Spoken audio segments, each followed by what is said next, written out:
Марқұмның жаназасын шығаруға халық көп жиналды. Қайғыдан қан жұтып отырған отбасына көңіл айту үшін Талғат Патсаевтың туған туыстары, әріптестері мен жолдастары еліміздің алыс жақын жерлерінен келген. 46 жасында дүниеден өткен білікті маман акушерлік және гинекология бойынша медицина ғылымдарының докторы болатын.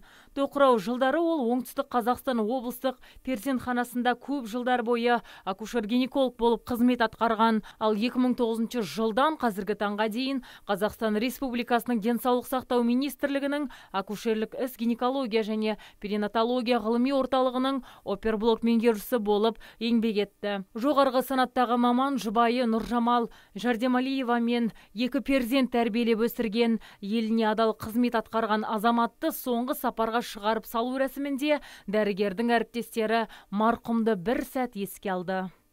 20 жыл істедік. Ең бірінші кандидаттық диссертацияны қорғады, сосын докторский диссертация қорғады. Бізде жұмыс істеп, сондай талантты дәрігер болды, жақсы адам, сосын шұғыл адам.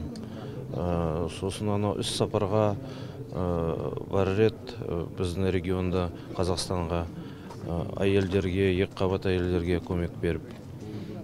Осы жақсы адам еді.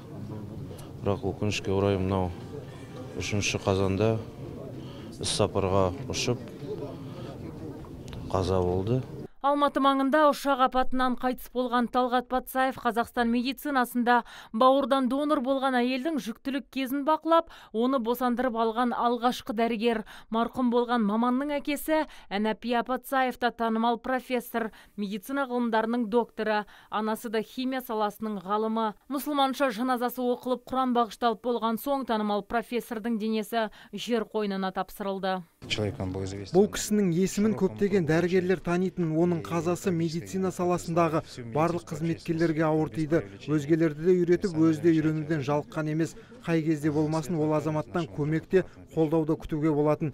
Дәрігерлер арасында да өте беделді, сыпайы жан еді. Әрине апат айтып келмейді, бірақ сондай азаматты жоғалтып алу бәрімізге де ауыр тиді, қабырғамызды қайыстырып кетті десе де болады. Не дейміз енді, иманы өзіне жолдас болсын, қазаның артық қайырлы болсын.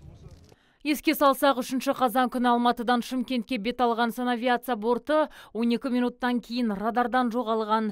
Түгі қалмай жермен жексен болған ұшақты құтқарушылар тек 2 сағаттан кейін Іле ауданы Междуреченск ауылы маңынан тапқан еді. Апаттан әуе кемесінде болған 5 адам қаза тапты. East Wing әуе компаниясына тиесілі Ан-28 ұшағы құлаған аумағында қара жәшіктер табылып, мемлекетаралық авиациялық комитетке жолданған.